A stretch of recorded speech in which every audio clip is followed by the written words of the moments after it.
सोचिए, अगर आज रात सोने के बाद कल सुबह आप वही इंसान ना रहें जो आज हैं। अगर आपकी सोच, आपके फैसले, लोगों को देखने का नजरिया, सब कुछ चुपचाप बदल जाए, तो क्या आप घबराएंगे या आप इस बदलाव को स्वीकार करेंगे? मैकियावेली कहता है, जो इंसान सच्चाई को देखने से डरता है, वो जीवन भर दूसरों के नियमों पर जीता है। आज मैं आपको 5 कहानियां सुनाने जा रहा हूं। ये कहानियां आपको प्रेरित करने नहीं आईं, ये आपको असहज करने आई हैं, क्योंकि सच हमेशा असहज करता है। अगर आप इस वीडियो को पूरा सुन लेते हैं, तो आप भीड़ का हिस्सा नहीं रहेंगे, आप ऑब्जर्वर बन जाएंगे। और ऑब्जर्वर को कोई आसानी से मूर्ख नहीं बना सकता। और हां, अगर आप ऐसी ही मैकियावेलियन कहानियां, डार्क साइकोलॉजी और पावर गेम्स समझना चाहते हैं, तो चैनल को सब्सक्राइब जरूर कर लीजिए, क्योंकि यहां सच्चाई मीठी नहीं होती, लेकिन ताकतवर होती है। अब पहली कहानी। कहानी 1। अच्छा इंसान जो हार गया। एक राज्य था, बहुत शांत, बहुत सभ्य। उसका राजा ईमानदार था। वो झूठ नहीं बोलता था, दंड देने से पहले 100 बार सोचता था, और चाहता था कि इतिहास उसे अच्छा राजा कहे। वो मानता था कि अगर वो न्याय करेगा तो लोग उसका साथ देंगे। लेकिन उसी राज्य में एक और व्यक्ति था। वो राजा नहीं था, उसके पास कोई पद नहीं था। वो कम बोलता था, ज्यादा सुनता था, और लोगों के डर को समझता था। जब राज्य में संकट आया, दुश्मन की अफवाहें, भूख और भय, तो जनता राजा के पास नहीं गई, वे उस शांत व्यक्ति के पास गए। क्यों? क्योंकि संकट में लोग अच्छाई नहीं, वे सुरक्षा चाहते हैं। मैकियावेली लिखता है, मनुष्य प्रेम से नहीं, भय से अधिक स्थायी रूप से बंधता है। धीरे धीरे राजा अकेला पड़ गया, और वो शांत व्यक्ति सत्ता के केंद्र में आ गया। ये कहानी हमें एक कड़वा सच सिखाती है। अच्छा होना पर्याप्त नहीं होता। अगर आप डर पैदा नहीं कर सकते, तो आपकी अच्छाई आपको नहीं बचाएगी। कहानी 2। बुद्धिमान सलाहकार जो हमेशा सही था, फिर भी हारा। एक दरबार में एक सलाहकार था। वो पढ़ा लिखा था, रणनीति समझता था, भविष्य का अनुमान लगा लेता था। लेकिन जब वो बोलता, तो धीरे बोलता, शब्द चुनता, संदेह दिखाता। दूसरी ओर एक आदमी था जिसे ज्यादा कुछ नहीं पता था, लेकिन वो जोर से बोलता था, पूरे आत्मविश्वास के साथ। राजा किसकी सुनता? उसकी जो आत्मविश्वास दिखाता था। क्यों? क्योंकि आत्मविश्वास अक्सर ज्ञान जैसा दिखता है। मैकियावेली कहता है, लोग सच नहीं देखते, वे वही देखते हैं जो दिखाया जाता है। बुद्धिमान सलाहकार सही था, लेकिन सत्ता आत्मविश्वास के साथ गई। सीख साफ है, सत्ता में सही होना नहीं, विश्वसनीय दिखना जरूरी है। कहानी 3। खामोश आदमी जिसे सब कमजोर समझते थे। वो आदमी हर बैठक में चुप रहता था।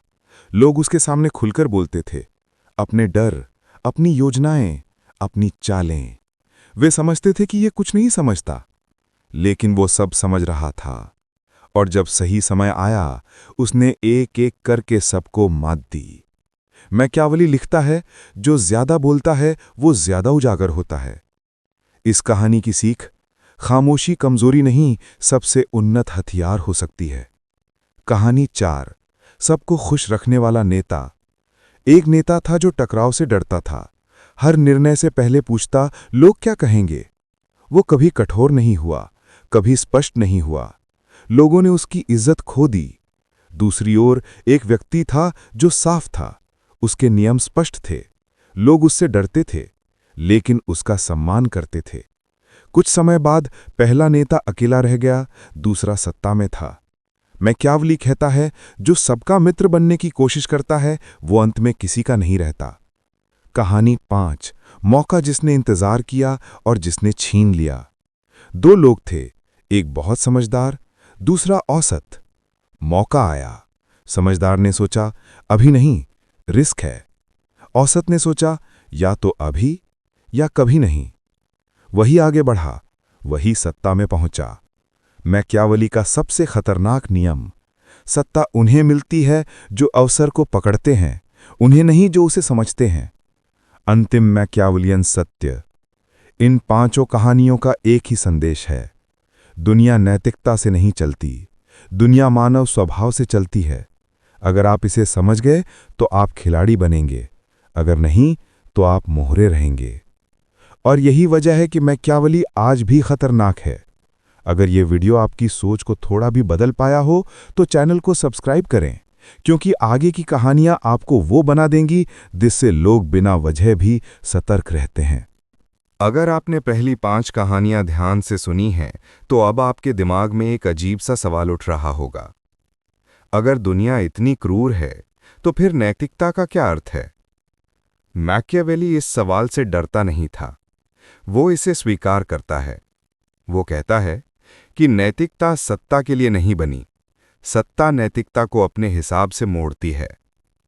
अब हम उन 5 कहानियों की गहराई में उतरते हैं, क्योंकि असली बदलाव कहानी से नहीं, उसके पीछे छुपे नियम से आता है। पहली कहानी का गहरा सच। अच्छा राजा इसलिए हारा क्योंकि वो कमजोर नहीं था। वो इसलिए हारा क्योंकि उसने ये मान लिया था कि लोग अच्छाई को पहचानते हैं, लेकिन इंसान अच्छाई नहीं पहचानता, वो ताकत पहचानता है। जब तक सब ठीक है, लोग नैतिकता की बातें करते हैं, लेकिन संकट आते ही वो उसी के पीछे जाते हैं जो उन्हें सुरक्षित महसूस कराए।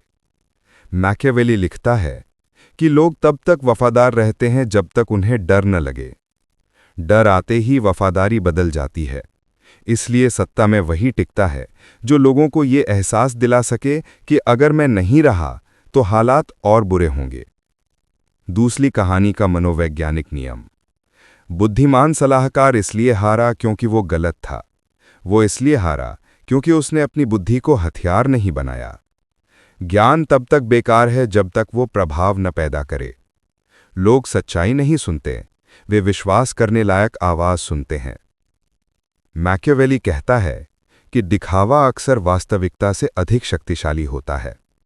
अगर आप सही हैं लेकिन कमजोर दिखते हैं तो दुनिया आपको कुचल देगी। तीसरी कहानी, खामोशी का असली खेल। खामोश आदमी की ताकत उसकी चुप्पी नहीं थी, उसकी जानकारी थी। जब लोग बोलते हैं, वे खुद को उजागर करते हैं। जब आप चुप रहते हैं, आप उन्हें पढ़ते हैं। मैकियावेली लिखता है कि जो दूसरों को समझ लेता है, उसे युद्ध की जरूरत नहीं पड़ती। खामोशी सत्ता का सबसे उन्नत रूप है, क्योंकि इसमें आप कुछ खोते नहीं, लेकिन सामने वाला सब खो देता है। चौथी कहानी, सम्मान बनाम लोकप्रियता। लोकप्रिय नेता को ताली मिलती है, सम्मानित नेता को आज्ञा। दोनों में अंतर समझिए। लोकप्रिय व्यक्ति लोगों के मूड पर निर्भर होता है, सम्मानित व्यक्ति लोगों के फैसलों को प्रभावित करता है। मैकियावेली साफ कहता है कि जिसे लोग पसंद करते हैं वो कमजोर होता है, जिससे लोग डरते हैं वो स्वतंत्र होता है। अगर आपको चुनना पड़े तो सम्मान चुनिए, लोकप्रियता नहीं। पांचवी कहानी का सबसे कड़वा सच। समझदार आदमी इंतजार करता है क्योंकि वो सब देखता है। मूर्ख आगे बढ़ता है क्योंकि वो डर नहीं देखता। सत्ता डर के उस पार है। जो जोखिम नहीं लेता वो सुरक्षित तो रहता है, लेकिन शक्तिहीन रहता है। मैकियावेली लिखता है कि जो समय का इंतजार करता है, समय उसे पीछे छोड़ देता है। अब सबसे खतरनाक प्रश्न, अगर ये सभी नियम सच हैं, तो क्या इंसान को निर्दयी बन जाना चाहिए? नहीं। मैकियावेली ये नहीं कहता कि आप बुरे बनो, वो कहता है कि आप अंधे मत बनो। अगर दुनिया चालें चलती है तो आपको चालें समझनी होंगी। अगर लोग भावनाओं से चलते हैं तो आपको भावनाओं को पढ़ना होगा। अंतिम मानसिक परिवर्तन। इन कहानियों का उद्देश्य आपको क्रूर बनाना नहीं है, इनका उद्देश्य है आपको जागृत करना। अब आप लोगों को देखकर सिर्फ चेहरा नहीं देखेंगे, आप उनकी इच्छा, उनका डर, उनकी महत्वाकांक्षा देखेंगे। और यही वो क्षण है जब आप भीड़ से अलग हो जाते हैं। मैकियावेली कहता है कि जो मानव स्वभाव को समझ लेता है, उसे भगवान की जरूरत नहीं पड़ती। अब तक आपने एक बात साफ समझ ली होगी, दुनिया जैसी दिखती है वैसी है नहीं। और जो इंसान इस अंतर को समझ लेता है, वो भीड़ का हिस्सा नहीं रहता, वो खिलाड़ी बन जाता है। लेकिन अब सबसे खतरनाक सवाल सामने आता है, इस ज्ञान का उपयोग कैसे किया जाए, क्योंकि ज्ञान अगर सही दिशा में ना जाए तो वही ज्ञान आपको अंदर से खोखला कर देता है।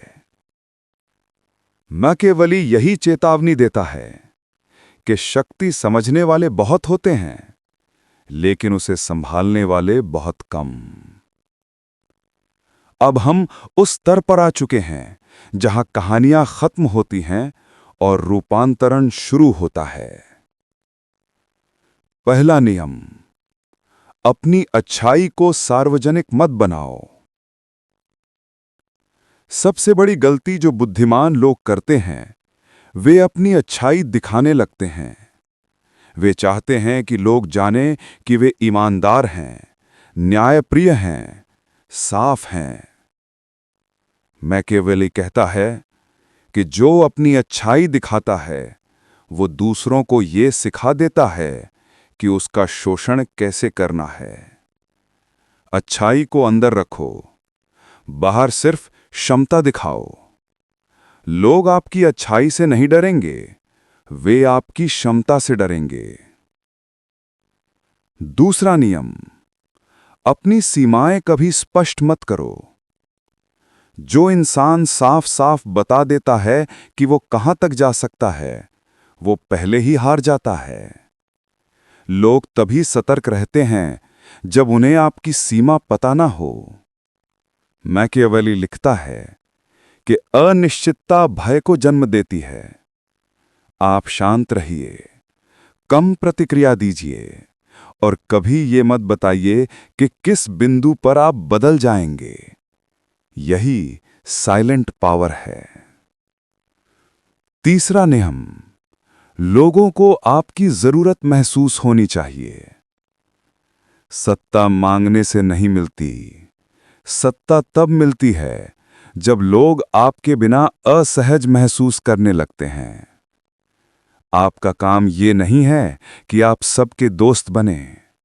आपका काम ये है कि आप अपरिहार्य बने।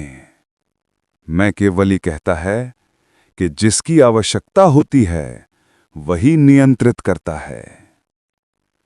चौथा नियम, भावनाओं को नहीं, व्यवहार को नियंत्रित करो। आप किसी का मन नहीं बदल सकते, लेकिन आप उसका व्यवहार बदल सकते हैं। डर, लालच, सम्मान, ये 3 हथियार हैं। बहुत ज्यादा डर ना दो, लोग विद्रोह करेंगे। बहुत ज्यादा प्यार ना दो, लोग हल्के में लेंगे। संतुलन ही सत्ता है। पांचवा नियम, खुद को पूरी तरह कभी उजागर मत करो। जो इंसान खुद को पूरी तरह खोल देता है, वो कमजोर हो जाता है। आपके विचार, आपकी योजनाएं, आपकी अगली चाल, ये सब आपके अंदर ही रहें। मैकियावेली कहता है कि जो व्यक्ति पूरी तरह समझ लिया जाए, वो समाप्त हो चुका होता है। अब सबसे महत्वपूर्ण परिवर्तन। अब आप शायद महसूस कर रहे हैं कि आप पहले जैसे नहीं सोच रहे। आप लोगों की बातें सुनते हैं, लेकिन उनके पीछे का कारण देखते हैं। आप शब्द सुनते हैं, लेकिन भावना पढ़ते हैं। यही वो क्षण है जब इंसान भीड़ से अलग हो जाता है। लेकिन याद रखिए, ये रास्ता अकेला होता है, क्योंकि जो सच देख लेता है वो फिर झूठ में फिट नहीं बैठता। मैकियावेली की अंतिम चेतावनी। अगर तुम शक्ति को समझते हो तो उसे दिखाने की जल्दी मत करो। शक्ति जल्द दिखाने वाले जल्द गिरते हैं। सच्ची शक्ति शांत होती है, धीमी होती है, लेकिन जब चलती है तो इतिहास बदल देती है। अंतिम संदेश। इन 5 कहानियों का उद्देश्य आपको कठोर बनाना नहीं था। इनका उद्देश्य था आपको जागरूक बनाना। अब ये आप पर है। आप इस ज्ञान से एक बेहतर खिलाड़ी बनते हैं या एक बेहतर शासक? क्योंकि हर शासक खिलाड़ी होता है, लेकिन हर खिलाड़ी शासक नहीं बनता। अगर आपने यहां तक सुना है, तो आप साधारण दर्शक नहीं हैं। और अगर आप मानव स्वभाव, सत्ता और मैकियावेलियन रणनीति और गहराई से समझना चाहते हैं, तो चैनल को जरूर सब्सक्राइब करें। क्योंकि आगे हम सिर्फ कहानियां नहीं सुनाएंगे, हम आपको वो बना देंगे जिसके सामने लोग बिना वजह भी सतर्क रहते हैं।